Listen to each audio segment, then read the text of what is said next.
최영일의 시사본부 한입뉴스.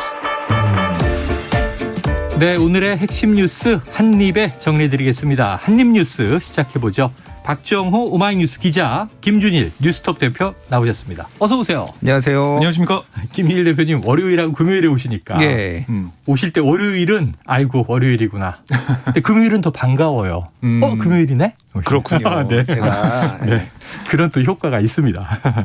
자, 첫 번째 소식은 뭐니 해도 오늘 오전 10시에 발표됐는데, 자, 국민의힘 2차 컷오프.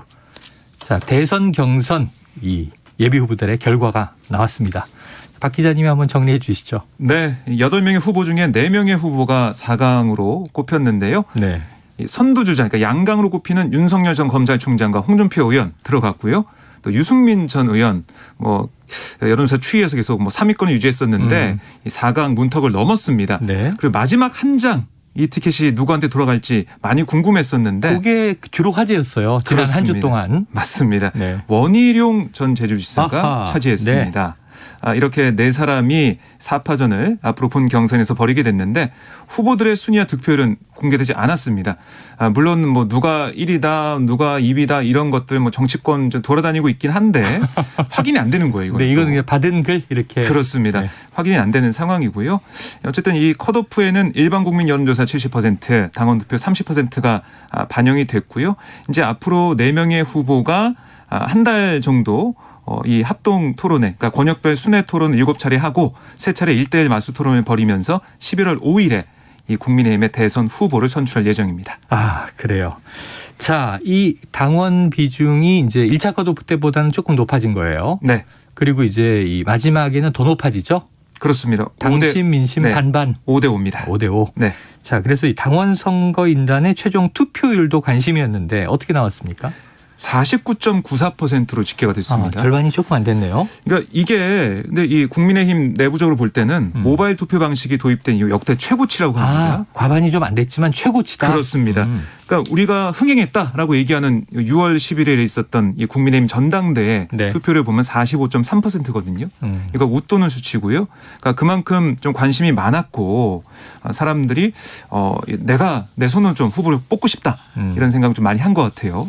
그래서 어쨌든 이런 결과에 따라서 여러 가지 유불리며 누가 유리하다 불리하다 이런 얘기 나왔었는데 이 4사람이 선출되면서 이 당원이 좀 늘어나고 그 당원 늘어난 그 당원들의 구성이나 지역이나 이런 것들이 좀 반영되지 않았나 이렇게 생각이 듭니다. 자, 이제 네 번째로 이제 오늘 들어온 원희룡 전 제주지사. 네. 또 어떤 역할을 할지. 그러니까 사실 4명이 어떤 구성이냐에 따라서 앞으로의 순회 경선과 토론의 다이나믹스가 또 달라지잖아요. 그렇습니다. 4명이 서로 물고 물리는 역동성이 달라지기 때문에 관전 포인트인데, 자, 김 대표님. 예. 이 결과 그리고 이제 흥행에 성공했다고 말씀해 주셨는데 어떻게 분석하십니까? 일단 그 원희룡 후보가 이제 4강에 오른 것에 대해서 먼저 한번 말씀드리면은 네. 한 3가지 정도 이유가 있는 것 네네. 같아요. 하나는 최재형 후보의 이를테면은 몰락이라도 할 수 있을 정도로 정치에 뛰어든 지 얼마 안 됐는데. 첫 번째가 이제 그게 떨어졌어요. 있고 두 번째는 2030 좀 젊은 보수들이 대거 투표를 한 것. 그리고 세 번째는 이제 대장동 파이팅이라고 볼 수가 있는데요. 먼저 최재형 후보 같은 경우에는 처음에는 윤석열 후보하고 양강이다 이런 정도로 주목을 받았지만은 본인이 이제 캠프를 해체를 했다라든지 이러면서 뭔가 메시지가 정돈되지 못한 것 하나, 그리고 굉장히 자신감 없는 모습들을 준비되지 못했다. 그러니까 맞아요. 솔직한 게 좋았다라고 보는 분들도 있지만은 저렇게 나약해서 어디 여당 이길 수 있겠어 민주당 이런 이제 유권자들이 상당히 많았다라고 봐서 이건 아무래도 좀 정치 초보의 어떤 실책이다라고 볼 수밖에 없을 것 같아요. 어쨌든 그런데 여기에서 이제 두 번째 요인으로 2030 대거 했는데 6월 11일에 그 전당대회 했을 때 이준석 당대표가 뽑혔을 때 당원이 그렇죠. 28만 명이었어요. 네. 근데 지금 한 3달 만에 10만 명이 늘었습니다. 그러니까 이거는 상당수가 젊은 보수들이 들어왔다라는 거예요. 근데 투표율이 높았어요, 지금. 역대 최고로 찍었거든요. 50% 거의 다 됐잖아요. 네. 이건 뭐냐? 그러니까 당심이 투표율이 높아질수록 민심에 수렴합니다. 그러니까 이게 소수가 하면은 그 소수에 의해서 그 지분이 작은 사람들이 전체적으로 좌지우지하는데 분위기가 따로 움직이고 당원도 늘고 투표율도 높다. 그러면은 민심을 수렴한다라는 거는 황교안 후보가 사실은 유력한 4강 후보에 계속 언급이 됐거든요. 얘기했어요. 예. 네. 그런데 소위 말하는 부정선거 음모론이 당 내에서는 굉장히 소수가 지지하는 거였거든요. 네. 그러니까 전체 국민으로 보면 더 작은 소수고요. 투표율이 낮았다고 한다면은 황교안 후보가 올라갈 수도 있었다. 그렇죠. 근데 적극적 투표를 하니까 이렇게 된 거고 세 번째는 대장동 딱 사건 벌어지고 나서 뭐 유튜브 찾아보시면은 엄청 활약하고 있습니다. 자기가 뭐 칠판에다가 막 적어가면서 그림 그려가면서 뭐 하고 그리고 자기가 이제 제주지사를 해봤다 이런 얘기들이 있잖아요. 그러니까 내가 이거 지자체는 제일 잘 알아. 지자체 행정가로 행정 잘하니까 이게 왜 무슨 문제가 있어 이런 것들을 엄청 하고 다녔다. 이런 구조에 대해서 막판에 이 대장동 사건이 터진 게 큰 도움이 됐다. 이렇게 볼 수 있을 것 같아요. 아, 그래요. 지금 세 가지를 아주 예리하게 분석해 주시고 듣다 보니까 끄떡끄떡 그럴 것 같다 하는 이제 생각이 드는데 자, 그럼 아이고 최재형 후보 어떡합니까? 정치권에 들어온 지 몇 달 안 됐는데. 네, 뭐 입장을 냈습니다. 냈습니까? 예. 네. 끝까지 지지해 주신 국민 여러분께 진심으로 감사 인사를 올린다라고 하면서 국민의힘의 평당원으로 돌아가 정권 교체를 위해 힘을 모으겠다. 이렇게 얘기를 했는데요. 네. 김준일 대표가 말씀하신 대로 다 동의를 하고 그러니까 저는 여러 가지 변곡점이 있었다고 생각하는데 마지막은 캠프를 해체하는 그런 부분들 물론 캠프를 해체하면서 아니 대선 캠프를 누가 해체해 뭐 이런 지적도 받았지만 또 일각에서는 새로운 모습이 이제 신선하다. 나오는구나. 진짜 최재형이 나오는구나 했는데 그게 아니었어요. 뭐 사실은 이 상속세 얘기를 하면서 국민들이 좀 관심을 가질 만한 그런 어떤 요건이나 어떤 아이템이나 이런 게 아니라 보수 강변도 그러니까 보수 일색으로 가는 그런 공약이나 모습만 보였다. 이게 좀 아쉬웠고 그런 부분에서 극복을 못한 게 최재형 후보의 최대 실책이 아니겠느냐 이런 생각이 듭니다. 하나를 보면은 이제 처음에는 양강구도다 아까 말씀해 주셨지만 처음엔 윤석열이냐 최재형이냐 이렇게 얘기를 하면서 혹은 조금 이제 윤 후보가 오래 버티겠느냐 완주 못할 거다. 그럼 그렇죠. 최재형이 처음에는. 대체제가 되지 않겠느냐. 그러니까 우리가 또 함께 키워야 한다 이런 얘기들이 보수층에 있었는데 자 문제는 이 윤 후보가 굳건해요. 근데 여러 가지 구설 지금 2차 컷오프 전에 가장 문제가 뭐 주술 사주 미신 뭐 이런 얘기였는데 지금 이게 이 천공 스승이라고 지칭된 인물 이거 토론회에서 유승민 후보가 이름을 또 대놓고 물어보지 않았습니까? 네. 그런데 이 천공 스승이 인터뷰를 한 모양이죠. 윤석열, 김건희를 만나서 조언을 했다. 이게 무슨 얘기예요? 이게 이제 YTN에 보도된 내용인데요. 그래요? 예, 천공 스승이 윤 전 총장 부인 김건희 씨가 먼저 연락을 해 와서 윤 전 총장 부부를 여러 차례 만나서 얘기를 나눴다는 겁니다. 특히 눈에 띄는 게 검찰총장 이 사퇴를 앞두고는 자신이 직접 조언을 해줬다. 이렇게도 밝혔어요. 그러니까 뭐 정리할 시간이 될 거다. 이런 코칭을 해줬다는 거고요. 그래서 너무 오래 싸우면 모든 검찰들이 어려워질 거니까 그런 것들을 조금 판단하는 게 좋을 것 같다. 이렇게 천공 스승이 언론을 통해서 얘기를 했습니다. 그런데 우리가 또 주목하고 있는 부분 이 왕자. 손바닥 왕자, 임금 왕자를 여기서부터 이제 토론에 화두가 비롯이 됐죠. 네, 시작이 됐는데 그걸 이 천공 스승이라는 사람이 자문해 준 게 아니냐 이런 뭐 의심도 나왔었는데 거기에 대해서는 그렇지 않다 반박을 했습니다. 이 누가 해줬는지 어떤 환경에 재미로 이렇게 됐는지 몰라도 자신한테 자문을 했으면 그런 건 전혀 못하게 한다. 이렇게 얘기를 또 했어요. 왕자와는 관계없다. 그렇습니다. 그리고 이제 이 유승민 전 의원이 물어봤을 때 언론 인터뷰를 거론하면서 아니 멘토 아니냐 이렇게 물어봤잖아요. 네, 그렇죠. 거기에 대해 천공 스승은 멘토 관계가 아니다. 또 윤 전 총장이 대선 출마 선언한 뒤에는 만나지 않았다. 이렇게 부인을 했습니다. 저는 이걸 보면서 좀 몇 가지 논란 포인트가 있어요. 있어요. 짚어주세요. 본인이 본인을 스승이라고 부르는 분은 처음 봤습니다. 아니 저는 처음에 뭐 천공 스님인가 그랬는데 그게 아니고 천공 스승. 이 명칭이 이런 거죠. 명칭이 이런 건데 원래 이분이 쓰던 게 진정 스님이라는 명칭이 있고 또 천공 스승인데 다른 사람들이 자신을 스승이라 불러서 쓰게 됐다라고 하는데 어쨌든 처음 봤습니다. 천공 스승이라고 본인 이름으로 준일 스승이라고 하세요. 예, 뭐 불러줘야죠. 남들이 불러줘야 자기가 되는데. 자기 이름 붙이는데. 여기에 하나 좀 약간 네. 놀랐고 또 하나는 이분이 아직 젊더라고요. 아, 그래요? 예, 64년생이에요. 50이 안 됐습니다. 60이 안 됐습니다. 아직 50대예요. 64년생? 예. 아니 이렇게 저도 사진만 얼핏 봤는데 예. 수염 길게 기르고 수염 길게 기르고 뭐 이렇게 네네네네. 머리숱이 좀 없는데 하얀색. 그래서 저는 한 80 된 줄 알았습니다. 젊은 근데 분이네요. 아직 젊으신 분이더라고요. 이것도 네. 약간 놀랐고요. 예. 이분이 좀 뭐라고 뭐 사입이라고 볼 수는 없는데 이를테면은 뭐 천부경 뭐 이런 것들 대종교나 이런 증산도 쪽에서 얘기했던 당군이 가져왔다라는 뭐 81자 뭐 이런 거 있거든요. 네네네. 그러니까 뭐 이런 것들은 이제 우리나라 전통 종교와 관련돼서 말씀을 많이 하시는 분이에요. 선거 때면은 예전에 정감록 이런 게 얼마나 등장하고 그러니까요. 네. 그래서 사실은 조금 뭐 좀 말을 조심해야 되는데 좀 경계선에 좀 있는 분인 것 같아요. 제가 네네네. 보기에는 조금. 뭐 우리가 그걸 네. 판단하기는 어렵습니다만. 어렵습니다만 어쨌든 그래서 윤석열 후보가 어쨌든 엮이는 게 굳이 좋을 거는 하나도 없다. 근데 유승민 후보한테 가서 정법 강의는 들어봤냐? 이렇게 또 왜 얘기를 물어봤을까요? 그러니까 본인은 그거를 듣고 감명을 받았는데 이 정법 제가 강의를 좀 몇 개를 봤더니 한 동영상 클립이 한 10,000개 됩니다. 유튜브에. 그러니까 뭐 엄청 많아요. 세상 엄청나게? 만사에 대해서 네. 다 뭐 네, 김연경 네. 배구 선수 얘기도 하고 뭐 연애 얘기도 하고 그러니까 시사평론도 하네요. 약간 소프트한 컨텐츠들도 네, 있는 거예요. 네. 그러니까 그런 거를 뭐 보고 윤석열 후보가 인생의 조언이 되는 얘기다 뭐 이렇게 생각을 한 것 같은데 딱히 표에 도움이 안 되는 것 같아요. 뭐 네. 잘 정리를 하셨으면 좋겠네요. 네.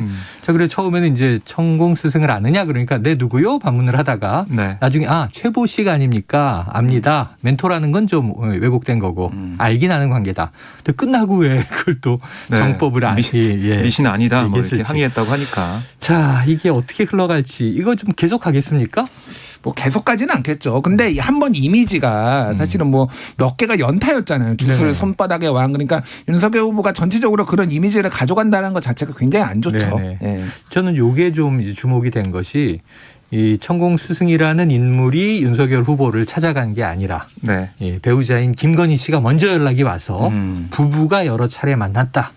근데 지금 이게 윤 후보가 토론회에서는 저 개인적으로 그런 거 좋아하지 않는다. 잘 안 만난다. 그런데 여자들이 전보러 네. 많이 가지 않느냐라는 취지의 발언을 했는데 본인도 같이 또 만났단 말이죠. 지켜보도록 하고요. 자, 국민의힘은 이렇게 2차 컷오프가 넘어갔습니다. 여러 가지 얘기를 해봤는데 지금 남아있는 게 오는 주말, 오늘 금요일입니다.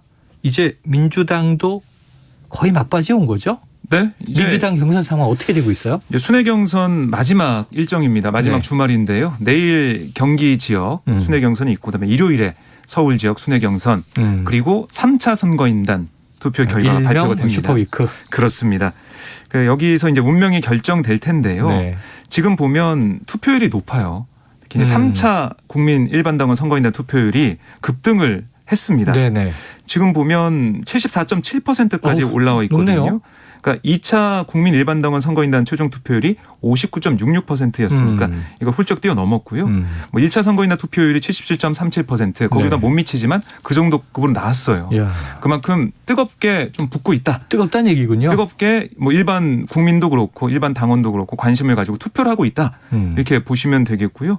그러니까 이게 누구한테 유리할 거냐. 그게 궁금하죠. 그게 네. 궁금한 건데 뭐 이게 다 해석은 다릅니다. 동상이몽인데 네. 이낙연 전 대표 측에서는 이 대장동 이슈가 정말 일반 당원들과 국민들한테 여러 가지 영향을 주고 있다. 불안감을 주는 거 불안한 아니냐? 후보 이재명 후보는 안 된다. 그러니까 이낙연 전 대표가 좀 선전하는 그러니까 좀 많이 득표할 수 있는 그런 분위기다라고 네. 보고 있고 이재명 캠프 쪽에서는 아니다. 대장동 의혹 때문에 오히려 결집을 하고 있고 일반 국민들도 이 사안이 이재명 후보가 이렇게 뭐 무슨 배임 혐의라든가 뇌물 혐의로 엮일 만한 게 아닌데 잘한 일인데 이걸 더 이제 응원해주고 지켜주는 의미에서 투표율이 높아지고 있다. 이렇게 네. 좀 얘기를 하고 있어요. 야, 그런데 뭐 야권의 공세, 특검을 받아라 이건 굉장히 강하고 네. 이준석 대표는 오히려 딱 집어서 이낙연 후보 답하시오. 특검 어떻게 생각하십니까? 이런 얘기도 하고 네. 갈라치기 전략이라고 그렇습니다. 정치권에서 많이 그런 얘기하는 것도 거죠. 보이고 있어요. 자, 그럼 이 투표율이 굉장히 높으면서 이 수도권 마지막 경선에 뜨거워지고 있는 현상 김준일 대표님 어떻게 분석하세요? 일단 투표율이 1차 때는 77.37, 네. 2차 때는 49.68로 확 떨어졌다가 3차 때 다시 74.7로 복원된 거거든요. 예, 올라왔어요. 다시 올라왔어요. 그러니까 V자를 그린 거죠. 그랬네요. 이렇게. 그러니까 2차 때 대장동 영향이 좀 뜨거울 많이, 때죠. 그러니까 대장동 사건이 불거지면서 많이 투표를 안 하신 분들이 많이 있었다. 부의경 뭐 여기에서. 그러다가 여기 3차는 아무래도 경기도가 있습니다. 경기도에서는 이재명 지사 지지율이 원체 높거든요. 네네. 그러니까 열성 지지자들이, 그러니까 국민들도 열성 지지자들이 많다라고 봐야 돼요. 그래서 지금 한 48% 지금 남은 이 세 개의 이제 전체에서 48%만 얻으면은 되거든요. 근데 네. 그 전에 한 54% 정도 얻어놨잖아요. 네네. 이미. 그러니까 절반 이상을 확보했다 보고. 48%만 얻으면 어쨌든 과반이 넘는다라는 네, 거예요. 네. 이게 지금까지 누적된 게 있어가지고 이거를 없는 거는 매우 힘들다. 뒤집어쓰기 그러니까 힘들다. 이낙연 후보가 이거를 없는 거가 52%를 얻어야 된다라는 건데 거의. 그러니까 이낙연 후보뿐만이 아니라 다른 후보 합쳐가지고 굉장히 어렵다라고 보면 되고 사실상 이제 끝났다. 뭐 저는 사실상 그렇게 끝났다. 보고, 예, 끝났다라고 보면 되는 것 같고요. 예. 다만 이제 이후에 뭐 소위 말하는 원팀이 될 수 있느냐 없느냐 요거 서른 의원이 뭐 이를테면 구속 이재명 후보 배임으로 구속 가능성도 있다 이런 얘기도 했잖아요. 네. 이제 그렇게 봐야 될 것 같아요. 그러니까 원팀이 어떤 의미가 있는지 2007년 기억하실지 모르겠는데 이명박 박근혜 둘이서 사생결단했습니다. 그래서 네. 그때 가장 두 후보가 다 정직했어요.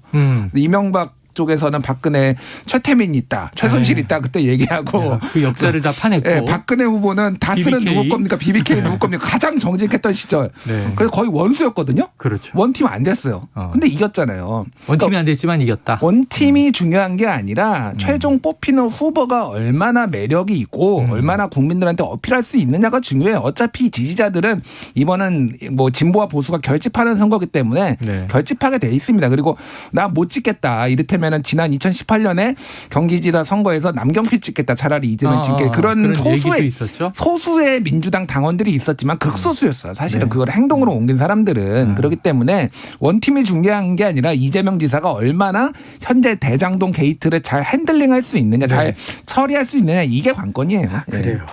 원팀 또 중요하다는 분들도 계시고 이재명 지사가 얼만큼 대장동을 잘 처리하느냐가 문제다라고 또 얘기해 주셨습니다. 자, 지금 얼핏 얘기가 나와서 서른 의원의 이 발언 지금 내일 모레면 결정이 나는데 오늘이 사실상 마지막 날이죠. 뭔가 해볼 수 있는. 근데 이제 좀 치열한 얘기가 나왔는데 요 얘기 다루기 전에 이 시간의 교통 상황을 좀 듣고 오겠습니다. 12시 39분을 넘기고 있는 현재. 자, 교통정보센터의 정현정 리포터 나와주세요. 네, 이 시각 교통정보입니다. 날씨가 부쩍 선선해졌다는 걸 느끼게 되는 요즘이죠. 8일 찬이슬이 맺힌다는 절기 한로인데요. 현재 비가 내리고 있어서 앞차와의 안전거리는 충분하게 두셔야겠습니다. 먼저 경부고속도로입니다. 서울 방향으로 기흥 부근에서 수원까지 4km 구간 정체고요. 더 가서는 달래내 부근에서 반포까지 9km 구간 천천히 갑니다. 반대 부산 쪽 상황입니다. 한남에서 서초까지와 죽전에서 수원까지 이어서 밀리고요. 더 가서는 오산에서 남사까지 상습 정체 구간인 만큼 현재도 밀리고 있습니다. 경인고속도로 서울 쪽입니다. 서운 분기점에서는 화물차 사고가 났는데요. 아직 처리가 안 된 상태라서 부근이시라면 주의가 필요하고요. 이전으로는 서인천에서 부평까지 천천히 갑니다. 서울 양양고속도로 상황은 양양 쪽인데요. 남양주요금소에서 화도까지 정체고요. 서해안고속도로 서울 쪽으로 서평택 부근에서는 화물차가 고장나서 처리하고 있으니까요. 주의가 필요합니다. 더 가서는 일직분기점에서 금천까지 속도 내려갑니다. 안전운행 하시기 바랍니다. KBS 교통정보센터에서 정현정이었습니다.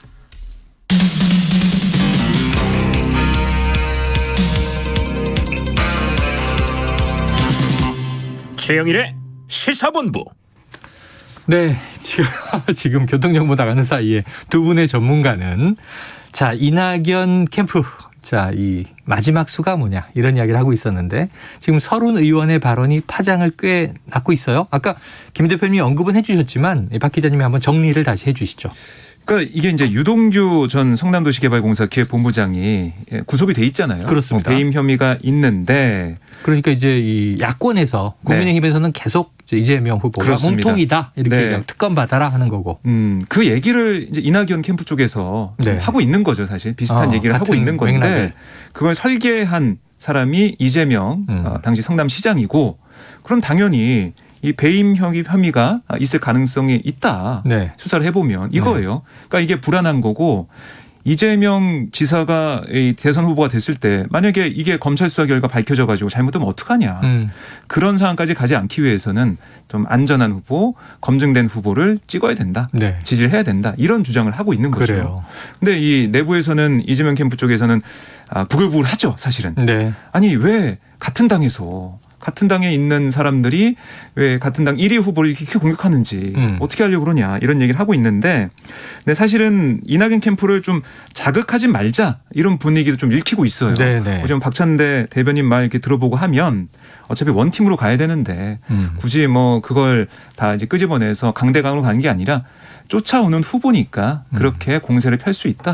이런 얘기도 분위기도 읽히고 있습니다. 야, 오히려 그러니까 이제 이재명 후보가 본선 주자가 될 가능성이 지금 아주 높다면 원팀에 대한 걱정과 고민을 네. 이재명 캠프에서 더 많이 하겠죠. 많이 하고 있습니다. 네. 네. 지금 굳이 싸울 필요는 없다. 하지만 이제 토론 때는 공격을 받으니까 네. 아니 이낙연 후보는 민주당 아니십니까? 예. 이재명 왜 후보 이 그랬죠. 같은 편을 공격하고 저쪽 편의 이 입장에 동조하느냐 또 섭섭함도 이제 표했죠. 네. 자, 어제부터 일이 커지고 있었던 이 고발 사주 의혹 말이죠. 김웅 의원과 조성은 씨의 이제 통화 녹취가 공개되면서 이게 기억나지 않는다라고 했던 김웅 의원의 비판이 쏟아지고 일파만파예요. 자, 김웅 의원의 첫 입장이 나왔다고 하는데 박 기자님 뭐라고 했습니까? 기억 안 난다는. 계속 기억이 안 나요?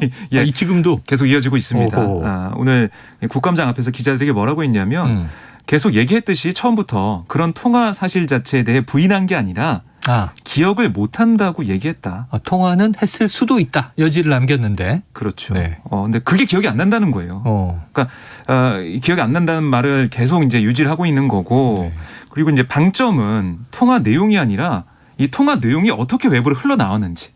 여기에 대해서 비판을 좀 하고 있더라고요. 이거는 이제 이준석 대표도 그렇습니다. 내용에 대한 해명보다는 절차에 대한 비판을 하고 있습니다. 네, 그러니까 이 검찰에서 포렌식을 했다고 하는 자료들이 특정 매체로 유출되는 그런 상황이 됐는데 이거는 업무상 비밀 누설죄자 피의 사실 공표죄가 될 수 있는 사안이다. 이렇게 지적을 했고요. 대장동 비리를 은폐하기 위해서 이런 내용들이 언론에 흘려지고 있는 것 같은데 매우 낡은 정치 수법이다. 이렇게 날을 세우고 있습니다.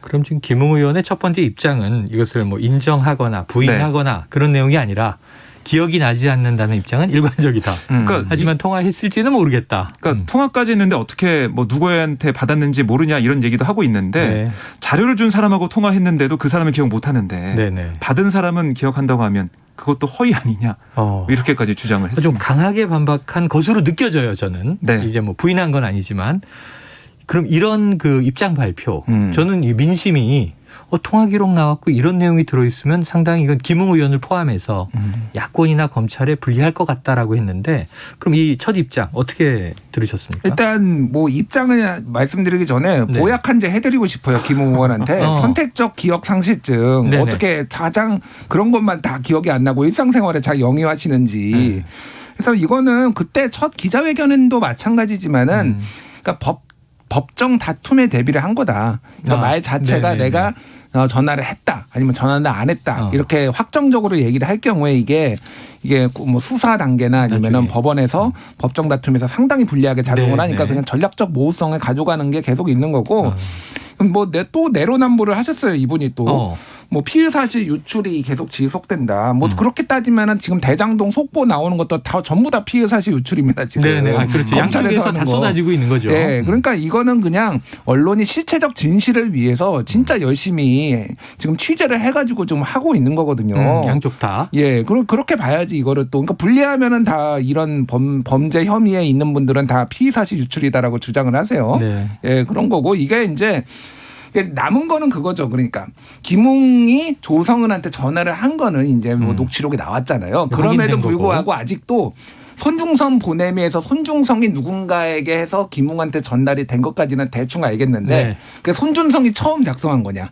손준성도 누구한테 받아서 이를테면은 메일로 받았는데 텔레그램으로는 전송은 텔레그램으로 어쨌든 했는지 캡처를 보낸 거죠. 그러니까 가설은 하나는 김웅 의원이 먼저 초안에 작성을 해가지고 야 내가 이렇게 할 테니까 손준성 네가 좀 봐줘 사시 동기한테 그래서 넘겨줘가지고 네네네. 손준성이 이거 이렇게 보고서 했을 가능성 해서, 네. 뭐 이런 가능성도 얘기가 나오고 있어요. 그래서 네. 앞으로 남은 거는 도대체 처음에 누가 이거를 기획을 하고 작성은 어떻게 누가 네. 관여를 했고 그 부분이 이제 검찰 그러니까 공수처 수사에서 이제 밝혀져야 될 부분인 거죠. 야, 그래서 주목받는 게 이제 우리라는 표현인 거죠.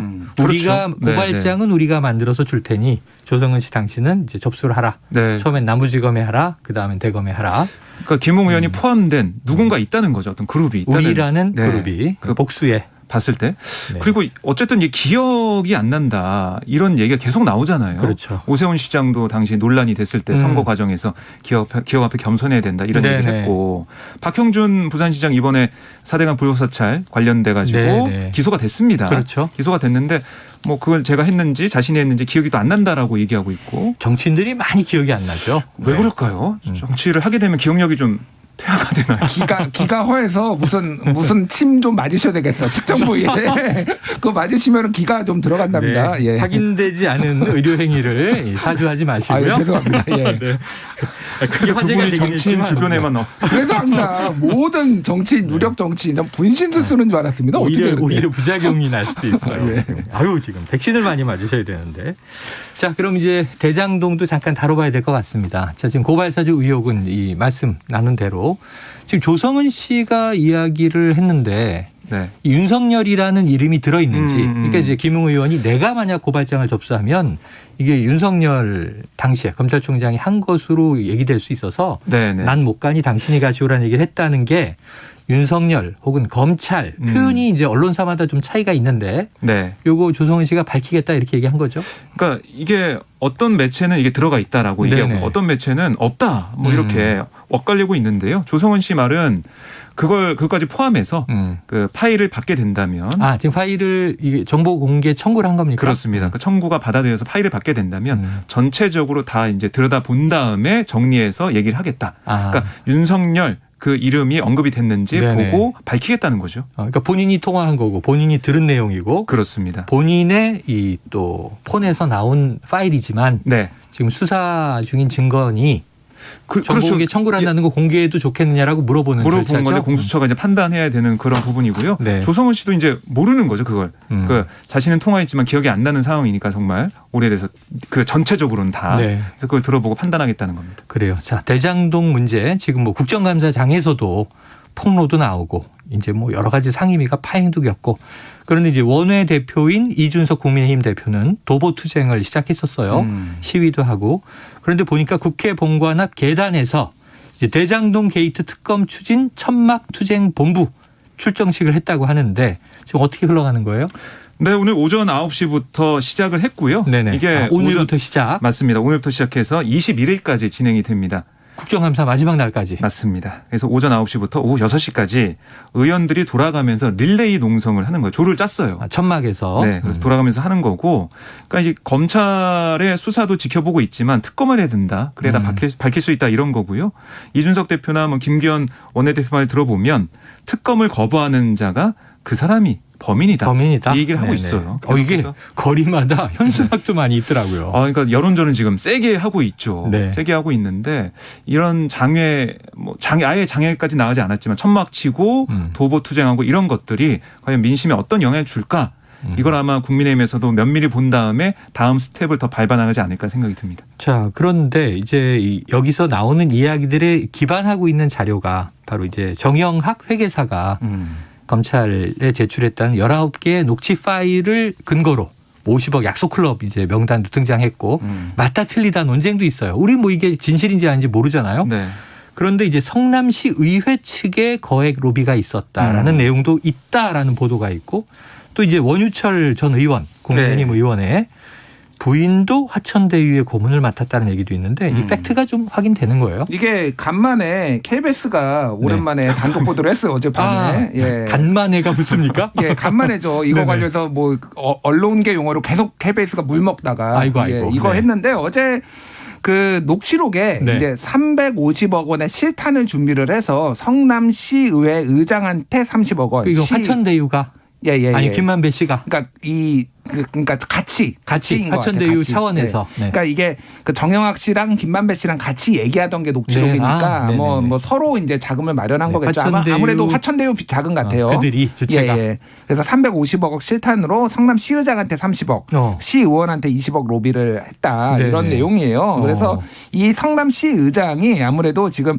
최윤계 전 성남 시의회 의장으로 지금 추정이 됩니다. 현재는 국민의힘 소속의. 국민의힘 소속이 아니고요. 정확하게는 이제 그러니까 국민의힘 소속으로 시의원에 여러 차례 당선이 됐고 네. 2012년 7월에 성남시 의회 의장을 지냈는데 성남시 의회 의장에 당선되자마자 새누리당에서 탈당해요. 아, 그래요? 잠시 무소속으로 있다가 민주당으로 넘어갑니다. 그래서 그러니까 정당을 넘나드는 사람이에요. 그러니까 그 이후에 그래서 경우가 이제 기초지자체에는 왕왕 있죠. 왕왕 있어요. 네. 그러니까 시의회 의장이 되려고 하면서 이렇게 서로 새누리당에서도 여러 명이 나와서 경쟁을 하는 그런 네, 상황이었는데 민주당하고 손을 잡고 뭐 이렇게 넘어간 이런 네. 상황이 있어요. 그러니까 그 이후에는 이제 민주당 소속으로 시의회 의장을 한 거예요. 그래서 그 성남도시개발공사가 2013년 초에 설립되는데 주도해서 이 사람이 이제 이끌었고 그때 당시에 새누리당에서는 의원들이 다 또 퇴장했습니다. 이거 그래요. 반대한다고. 뭐 이런 상황들이 있어요. 그래서 이것도 있고 그 원유철 의원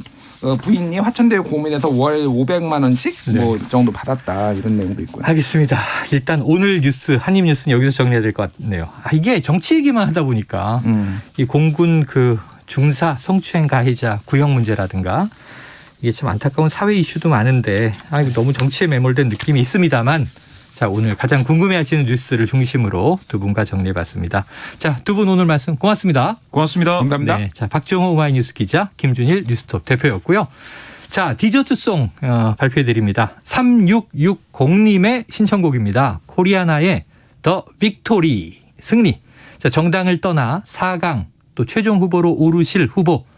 이게 여야 모두 축하드리고요. 탈락한 후보들에게도 응원 보내고 싶네요. 네, 좀 좋은 정치인으로 국민과 함께 해주시기를 염원하는 청취자의 문자였습니다. 자, 3660님과 함께 휴대폰 뒷번호 0911-8385-0462-6755 쓰시는 분들께 함께 커피 쿠폰 보내드리고요. 저희는 디저트송 코리아나의 더 빅토리 들으면서 1부 문을 닫고 저는 2부로 돌아오겠습니다.